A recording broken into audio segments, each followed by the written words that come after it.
Friends, brothers and sisters, fathers and mothers who have come in large number to this wonderful place. I think a lot of energy you have shown sitting in from today evening, watching the cultural program for the last 2 hours and waiting very patiently. I know tomorrow is a working day, sacrificing your Sunday to come on an evening just for our Bharat to get inspired, see all the wonderful cultural performance that has happened. I salute you because we are thousands of miles away from our homeland. To have this patriotic spirit, I know many of you are born in Bharat, you have decided to come here to get a better life and to work hard and also to make Bharat a better country. But many of your children are born here. Possibly they are the first and the second generation children born in UAE.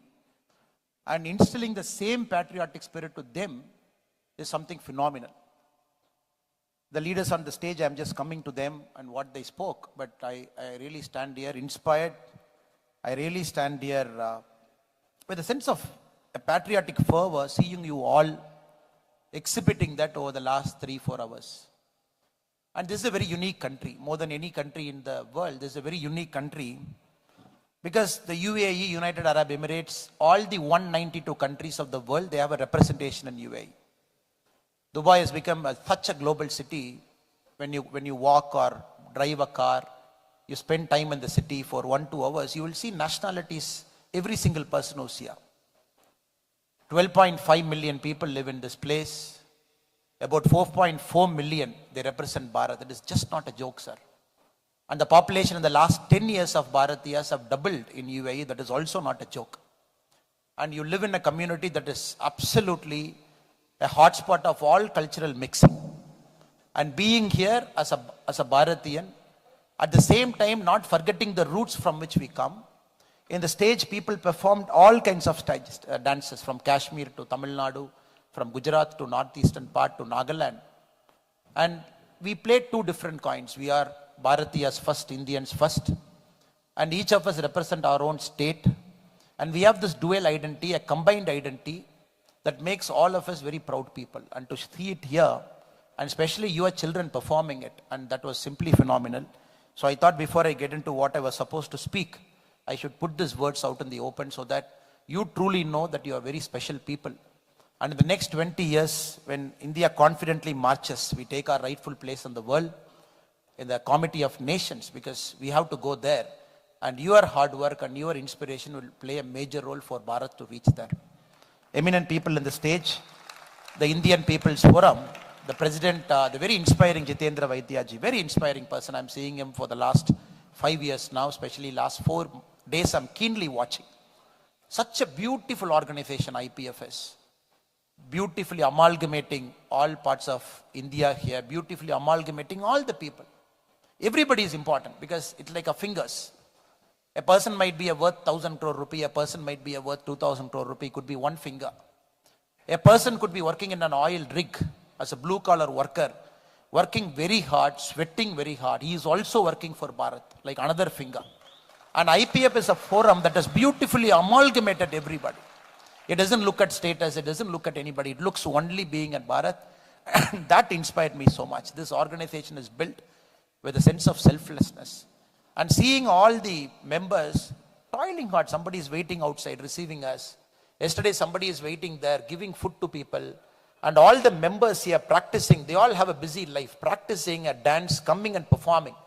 The special children who perform with their mothers, what a beautiful sight. One of the best moments in my life. And they were on the stage. With a sense of family, IPF has grown, and I salute Jitendra Vaidyaji. Through him, all the members of IPF, the executive members, all the 13 state councils, and all the 3 special councils for keeping our flag of Bharat flying very high. Thank you so much. Super work you're doing, sir. Keep doing this further. And the very inspiring Ankur Agarwal, because his voice is very important, and his voice represents 60-70% of India, because he represents 60-70% the age of India. Somebody in upper 30s, very confident, Somebody believes it is their time. Somebody believes they can make a mark. Somebody believes it is the time for India. So what he spoke in the last 10, 12 minutes, for me, that is how the voice of India is speaking now. They're extremely confident. And any point of time you go to any small city, sit with youngsters, startup guys, young people who want to do farming, graduate straight out of college. This is the exact tone and tenor of the voice I hear. So Ankur Agarwalji's voice today in Dubai, it represents the voice of India, which believes nobody can hold them back, which believes they can only march forward. They will make wealth for themselves, they will make wealth for the community, and they will always keep the flag of Bharat flying high. I salute you, Ankur Agarwalji, and I'm very, very sure you will continue to keep the momentum up. Another inspiring person for me is Dr. B.R. Shetty. I know him for the last 10, 12 years. I started my career in his hometown as an assistant superintendent of police, long time back, 2011, which is 14 years before. I always watch with interest somebody who came to UAE with nothing, 10 rupees in his pocket. In the Udupi Municipality Council in the 1970s, he was a public representative. Many of them might not know. He was a municipal member. In the Janasangh party, he was a municipal member in 1975, if I remember, 74, 75, just before the emergency. From there, he decided he doesn't want to have a career in politics. He wants to have a career in business. Sacrificed everything, came to this land, worked very, very hard, sweated very hard, built an empire. And that empire was always giving back to the community in different ways. I know him for 14 years. He has gone through a lot of ups and downs. That is inevitable part of any businessman's life. When he was in the up, he never had ego. When he was at the down, he always found a way to come back to up. So B.R. Shetty ji is truly an inspiration for me. And I'm very happy that he was able to join all of this for this wonderful Independence Day celebration. Thank you so much for coming, sir. Praveen Shetty ji, another dear friend, know him for, again, 14 years now. Came to UAE like many of you in 1990. I'm mentioning their name. In fact, I want to mention all your name because all of your story is an inspiring story. Build a business which is giving employment to a lot of people. And many a time I go to small villages in Karnataka, in Tamil Nadu, I see people coming here, trusting people like Praveen Shetty and hundreds of Praveen Shetty who are sitting here. You give them an employment, give them a better life. You grow, you help them to grow and help Bharat to grow. So Praveen Shetty is an epitome of all the hundreds of people who are sitting here, helping Bharat to grow, helping a lot of youngsters to grow. I salute you and thank you for that.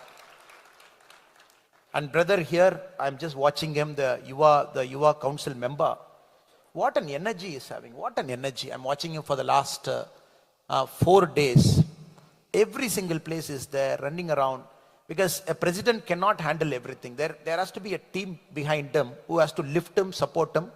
And by thanking him, I want to thank all the executive members here. Rakesh ji is sitting in the front, Uma Akka is sitting there. A lot of executive council members, Shashidharana is sitting here, and our treasurer is sitting here. I want to take this opportunity to thank all of you through my friend Rajput who is here. Thank you so much, Praveen Rajput ji, for everything you are doing. Thank you so much. God bless you. And Naveen Bharadwaj, what an inspiration. He represents again the current India, the new India, speaks multiple languages, very dynamic, very energetic. He added a lot of energy to today's celebration, and thanking Naveen Bharadwaj, I would thank all the volunteers through you for doing it. And Shilpa Nair madam, who's not here, I think she has gone back to Bharat today, and for putting up a beautiful cultural performance. Just look at them, how beautiful they are, and glittering they are, sitting in this part of the stadium here.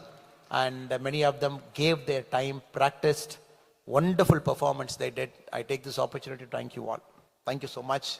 Great inspiration. Thank you so much for coming.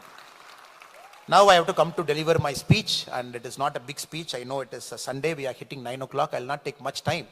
I just want to present 3-4 thoughts for your consumption, so that when you go back home, you will think about it. Just as treat me as a brother, treat me as your son, and somebody who is fighting hard in the ground in Bharat to make sure we all get a better life there.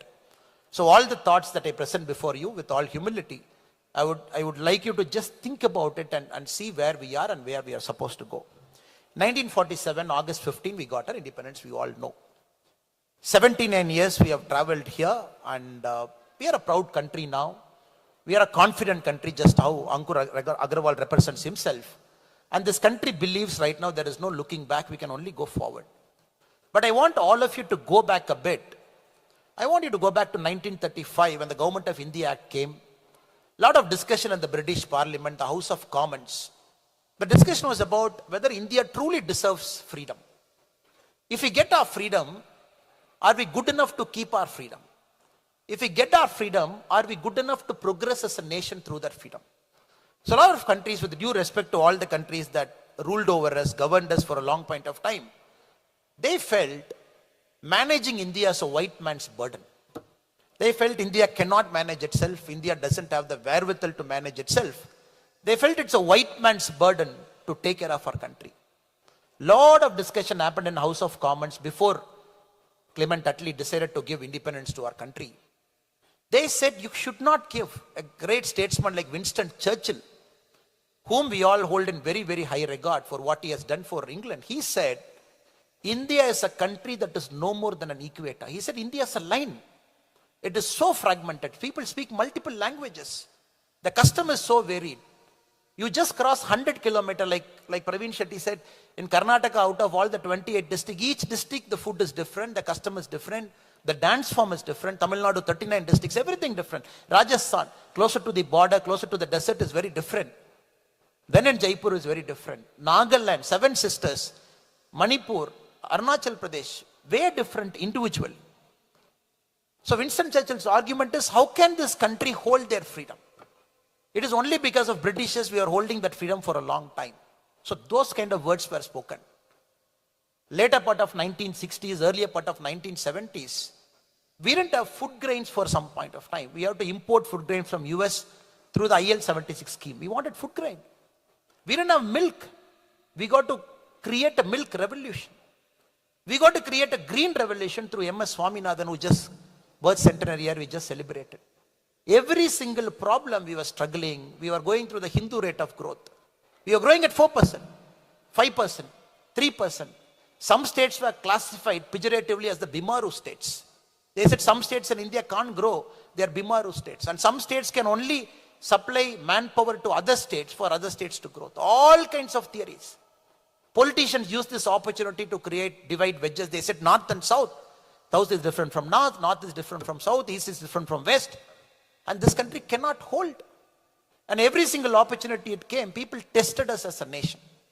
Today when I stand before you on the 79th Independence Day as a proud Indian, when I'm going to say some statistics before you, when all said, today when I say the statistics, the production of steel in our country, 2024-25, we produce 148 million tons of steel. As a nation, we are the second largest steel producer in the world. Just reserve your claps so that I'll read out all the data. Cement, last year we just produced 423 million tons of cement. Again, the second largest in the world. Two-wheeler production, as a country 2024-2025, we produced 21 million individual units, the number 1 country in the world in two-wheeler production. Four-wheelers, we produced 5.2 million units last year. We are number 3rd in the world in terms of producing cars. The construction, people, there are construction magnates here. Last year, India added the highest number of billion square feet of constructed place in the whole world, 1.4 billion square feet. Information technology enabled services, last year we did an export of information technology alone, $254 billion. For comparison purpose, Saudi Arabia, they exported petroleum worth $190 billion. Our IT services export alone is $254 billion. Electricity production, we were 3rd in the world last year. We did 1,739 billion units. Wireless phone, we have 1,200 million subscribers. 120 crore people in India use a mobile phone. Coal, 2nd largest in the world last year, 988 million tons. Iron ore, 3rd largest, 290 million tons. Aviation, very important. Last year in our country, 21 crore people boarded a plane and deboarded a plane. 21 crore people used an airplane last year. Railways, we have 68,580 kilometers of railway line, 4th largest in the world. Roadways, 60,37,000 kilometers, 2nd largest in the world. We handled 820 million tons of cargo last year. Renewable energy, 209 gigawatt we produced last year, 4th largest in the world. Textile, 2nd largest in the world. 70 billion square meters we produced threads.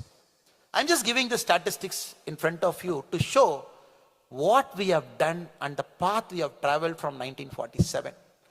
We cannot do this. It is not possible. We cannot stand united. The language will separate us. The cultures are far too different for India to hold together itself as a nation. We are the most exciting country in the world. We are growing at 7.5%. The other countries, including US, is expected to grow 1.5%. European Union, 22 nations, is expected to grow 1.8%. UK is growing at 1%. China is growing at 4.3%. We are growing at 7.5%. Again, we are not an imperialistic nation by any measure. The last 200 years of world's growth, we have seen imperialistic hegemony. Global powers, big powers, they were dividing countries among themselves. But India were very clear, our growth is not a threat to anybody. And we are going to bring a unique philosophy to this world called Vasudhaiva Kudumbakam, where we will encompass everybody, as we said. That is why we are the leader of Global South. We represent the voice of Global South. When G20, when we did last year, everybody were looking at us. Our Honorable Prime Minister Narendra Modi ji said, how can the great African nations called the African Union, how can they be not a part of G20? So we expanded. They gave us G20, but we gave back G20 plus 1.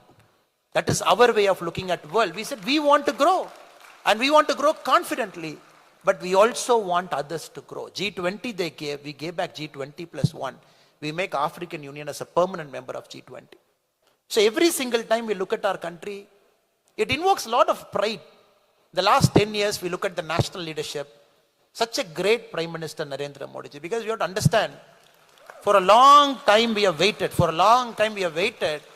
to send one Bharatiyan as a global statesman. One Bharatiya whose voice has to transcend borders.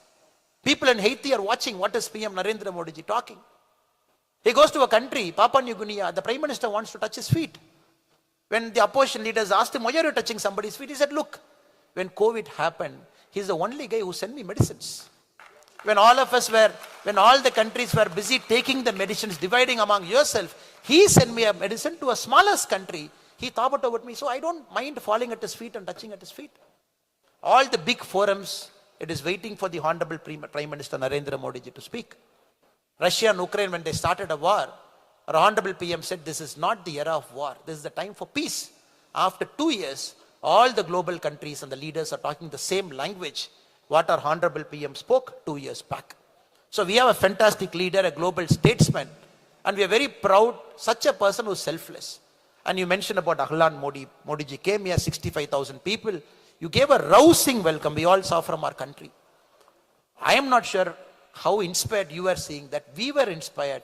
Tears welled up our eyes, seeing the kind of reception he got in Middle East and UAE. 65,000 people packing up a stadium. It is impossible to pack a stadium. Football fans might pack 40,000, but 65,000 people in this land coming here, packing a stadium, because PM needs that kind of energy to keep himself going.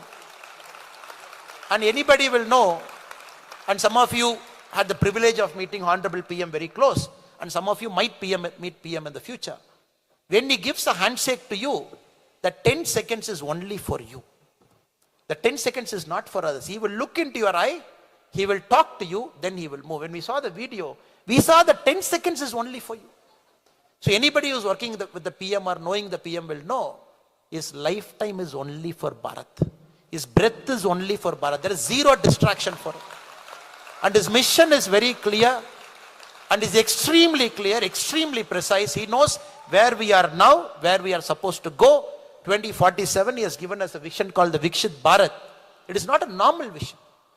It is not a normal vision. Again, we waited for a long time. 1700, 1730, the Cambridge economist Angus Madison, he argues, 1730, India had 23% of the world's GDP. 1730. 23% of the world's GDP. We are at 2% now. 2.2%. We are growing very fast. Now to say in 2047, we will capture what we left in our own unique way by our growth metrics. He gave a vision called Vikshit Bharat. And the vision for Vikshit Bharat, who is the most important? It is us who is most important. It is the citizens of our country who is most important. Anybody following our Honorable PM in his Red Fort speech, especially the youngsters are there. First Red Fort speech, 2014, August 15, he said, We got to build toilets for our country. We got to build toilets. He said, as the Prime Minister, I am not ashamed to say we want to build toilets. Only if we build a toilet, we are able to give a basic dignity to our mothers and sisters. Without giving a basic dignity to a mother or a sister, no society in human history has grown, it can grow. He said, first job, all of the Indians, we will commit ourselves. No house should be left without a toilet. What we have done? We are amazed. Tamil Nadu, the state to which I belong, is a very developed state. In our state, the central government has built 55 lakh toilets. 55 lakh toilets were missing in Tamil Nadu. All over India, 12 crore toilets is built to give basic dignity to a mother and a sister. Second Independence Day speech, he said, see how he moves from one Independence Day to other. 2015, he said, look, we are very happy, we are comfortable, but 18,000 villages in our country don't have an electric power. Not even a single bulb in those 18,000 villages is burning, it's flammable. He said, I will take 1,000 years, we will take 1,000 days as a country. In 1,000 days, we will make sure the electricity goes to the last village of our country. Because if we are not giving power, electricity to a human being, we are curtailing their growth. 700 and odd days, 762 days, the last village got its electric power and India is fully electrified now. You see the shifting is doing from each Red Fort speech to 1 year to the other. I'll skip all the other Red Fort speeches for lack of time, but I request you to kindly have a look at what PM has spoken. 2025, I'm directly coming. 2014, we spoke about toilet. 2025, he said, we want to build jet engines. See the transformation. And India that was speaking of toilets is the same India in 2025. Over the last 10 years, we are speaking of building jet engines. He said, I urge the youth who are here to think very deeply, because Indians are solving the world's problem. The biggest company's problem we are solving. Sitting in different parts of the world, we solve the world's problem. He said the youth of our country needs to solve India's problem. Please build jet engines for us. He said, we have to, technology, we got to own it. And he didn't stop there. He went one step further and further and further. And he also said, look, every year we are importing petroleum products to our country. Worth $145 billion last year, we got petroleum products into our country. We took petrol, diesel, LPG, all kinds of gases. And anybody taking your cell phone and doing a quick calculation, you will know $145 billion in the current market rate is 12,50,000 crore Indian rupee. Our budget is 51 lakh. In our budget, 22% of our money we are buying petrol. And the Honorable PM said this money rightfully should go to the poorest person in our country. The honest taxpayers' money should go to the last hardworking farmer. Not as a currency exchange rate where we pay 12,50,000 crore outside and import petrol. He said new ways, invent battery technology, invent electric vehicles, non-renewable energy. I gave you the number, we are third largest in the world now. Bring everything, make sure our import dependency is reduced. A very clarion call, very visionary call in this Independence Day has given. So I would urge all the youths here to think very deeper into your life and make your life very purposeful. Making money is fantastic, but by making money, creating a wealth for society is more important than merely making money. And the wealth we create for the society should be percolated down. And that wealth should go down so that there is some common man somewhere who didn't have a distinct advantage in his life. We are born into a very privileged family. Father and mother educated. We are born into that family because we are educated. But a lot of kids don't have that privilege, born in poor families. In a 100-meter race, it is like asking somebody to run 120 meter and we are running 100 meter. Let us think about them also. Till the last person in our country is not self-satisfied, is not grown, the country should not be considered as a grown country. So it is very important we have to make this wealth percolate everywhere. We got to balance it regionally. Every single state should grow and thereby Bharat should grow. It's a big vision the PM has got. Vikshit Bharat doesn't mean numbers. And Ankurji and Jitendra Vaidyaji was talking. Sir, 1991, the balance of payment crisis, we had money only to import products for 3 weeks. India was on the verge of declaring itself a defaulter, which some of our neighboring countries keep doing it often. But we were on the verge of declaring ourselves as a sovereign country calling itself a defaulter. You cannot run your country in the global world. We took 7 times loan from IMF, 7 times loan. The last loan we paid to the International Monetary Fund in 2000, that's the last loan we paid. After that we told IMF, I'm not taking any loan from you, I'm happy. From 2000 we didn't take a loan from IMF. In 1991 when the balance of payment crisis happened, 3 weeks of imports money was left. What the Reserve Bank of India did, 20 tons of gold, we took it to Switzerland, Bank of Switzerland, we got $200 million. July 1991, we took 47 tons of gold, Bank of England, we got $400 million. That $600 million which we borrowed, it gave us a breathing space to work. Right now our reserve, we have $800 billion, the third largest country in the world having a reserve. This reserve is more than our external debt. This is very important. The reserve, the reserve we have in RBI, the reserve is more than the external debt of our country. We can take all our reserve, pay all our loans, still we have money left with the Reserve Bank of India. We have reached here. And this is not an ordinary thing, sir. All your contribution, your hard work, silently without any expectation, all of you sitting down, working hard, you have brought India to this beautiful place where now we are thinking, oh, we will hit 10 trillion by 2035. We will hit 30 trillion by 2047. We are having the courage to dream, a courage to think big, courage to solve the world's problem. And this country, UAE, is such a beautiful country. And it is a country which is a beautiful confluence of 2 things. And my shawl today, out of respect for you and respect for Bharat, I'm wearing a shawl in 2 ways, where there is our national flag of Bharat here and the national flag of United Arab Emirates is here. And it's such a beautiful country because 2 days back when I went to Abu Dhabi to see the BAPS Mandir, what a confluence. A beautiful Hindu philosophy, Sanatana Dharma, gaining acceptance. The great rulers of this land with the spirit of tolerance and inclusiveness, asking us to construct a temple.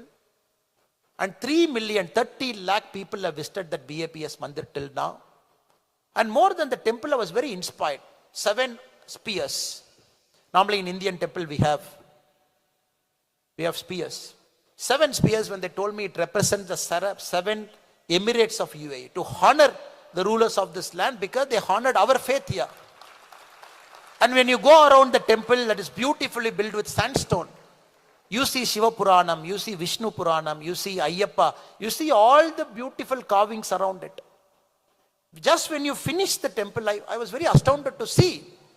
They end with honoring the 7 founding fathers of UAE, along with the gurus who guided them. There is a sandstone for them.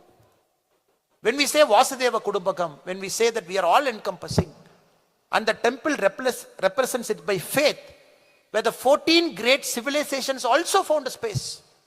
Just like our Shiva Puranam and Vishnu Puranam and all the great Itikas of Mahabharata, which got inscribed in the sandstone.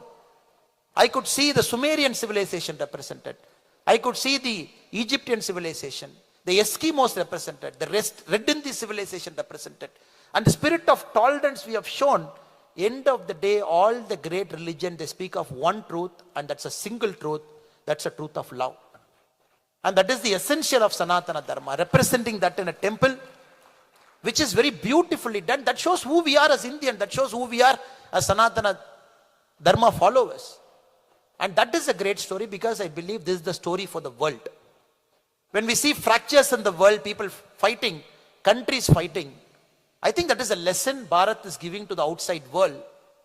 When we approach any issue with the spirit of tolerance, with the spirit of love, with the spirit of compassion, magic happens. And the BAPS Mandir in Abu Dhabi is a beautiful representation of 2 faith combining, 2 civilization combining, and 2 cultures combining with the spirit of compassion, tolerance. That is why I thought I should salute that faith by wearing this shawl where 2 countries' national flag is represented. I am overshooting my own time. We are at 9:20 now, because it's Sunday, you all have to go back home.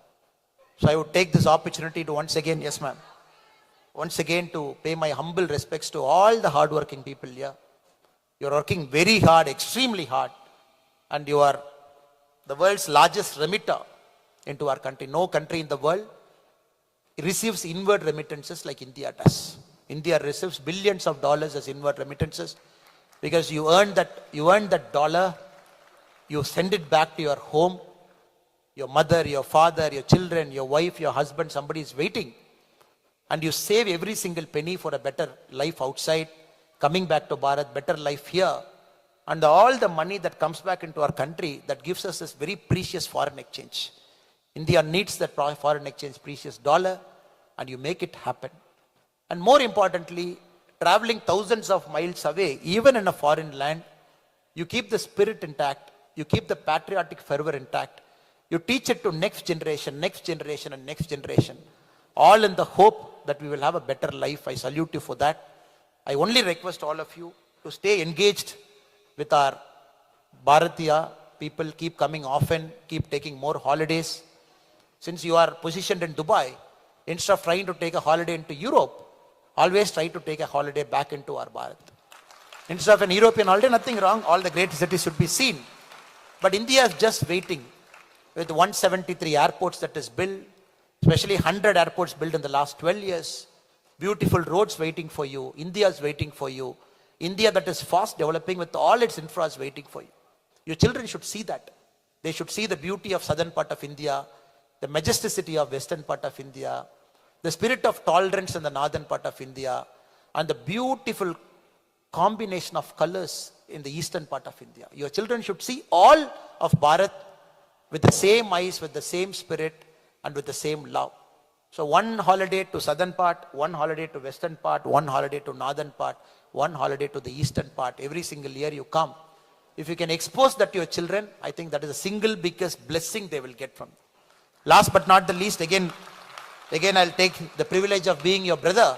I'll use this privilege to request one more thing. And we all are born in a certain part of Bharat. The first language we heard is a very sweet mother language we heard. So we all hold a very special place for our mother tongue. So Tamil சொந்தங்கள் இருக்கிறீங்க, தமிழ் மேல ஒரு மாறா காதல், மாறா அன்பு. காரணம் உங்களுடைய காதுல கேட்ட முதல் வார்த்தை அது. You feel very happy. அது உங்களுடைய நம்முடைய தாய்மொழி பாசம், தமிழ் மொழி மேல இருக்கக்கூடிய அன்பு. ಕನ್ನಡ ಕಡೆಯವರು ಇದೀರಾ? ತಾವು ಕೂಡ ಅದೇ ತರಹ ತಮ್ಮೆಲ್ಲರೂ ಕೂಡ ನಿಮ್ಮ ಕಿವಿದಲ್ಲಿ ಫಸ್ಟ್ ನಿಮ್ಮ ತಾಯಿಯಂತರ ಮಾತು ನಿಮ್ಮ ಕಿವಿದಲ್ಲಿ ಫಸ್ಟ್ ಅದು ಬಿದ್ದಿತ್ತು.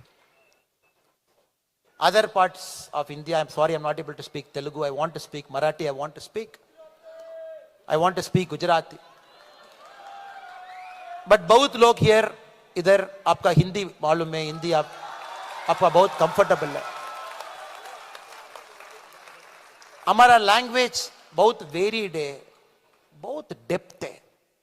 एक तमिल में इतिहास बहुत है, तिरुकुरल है, कंबरामायणम है, 2000-3000 ईयर का लिटरेचर है. मेरा निवेदन है, if you are born in Tamil Nadu, let us take pride in our language, our books, our literature. But it should not stop us from reading a book or a literature from the other language. That is very important for our personal growth. And the language depth so varies because you should give this exposure to your children. A Premchand Munshi in Hindi, if you are able to at least read, are able to get a translation into Tamil or an English of some of the beautiful literature available in Hindi, we should take it and read it. Karnataka people are here, B.R. Shetty ji, and Kannada language has got the unique honor of winning the highest number of Jnanapita awards in the history of Indian literature. That literature has got a very unique honor. Somebody like an S.L. Bhairappa, somebody like a Kumpu, such a beautiful, brilliant writings. We should get exposed to it. Malayalam has got such a fascinating development of language in the last 10 centuries, especially. Beautiful literature. We should read it. Some literatures in Assamese are out of the world. We should read it. So if we don't give an exposure to our children to other language, they can't even, because book literature is a window to a language. It is a window. A good, beautiful book, when we read it, even in our own mother tongue, a translated book, It will teach us what the other culture is about. Because here, I had the unique honor of seeing the minister in the stage. Look at the ministry's name. Ministry of Tolerance and Coexistence. I don't think anybody in the world, any government in the world has got a post like Ministry of Tolerance and Coexistence. Ministry of Happiness. Ministry of AI, which we will also do it very soon, sir. Now, it is very important for us to appreciate other culture, other language within Bharat by a simple literature book or by a tour, so that we develop that spirit of tolerance, we develop the spirit of harmonious coexistence, so that we always stay together as Bharatiyas.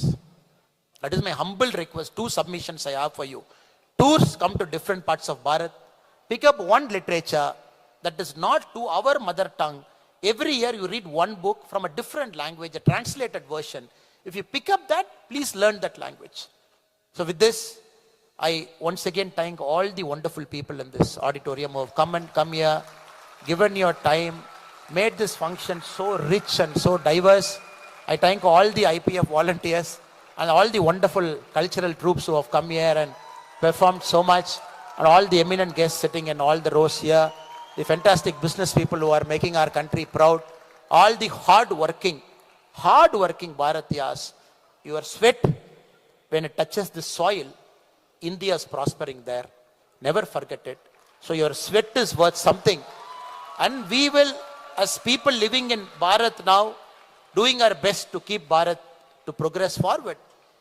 I will promise you personally, we will be answerable to your sweat. We will honor your sweat. That is our duty, to honor it. Rest assured, you will make Bharat to grow. You will grow. Thank you once again for this beautiful opportunity. Thank you so much for all the eminent guests.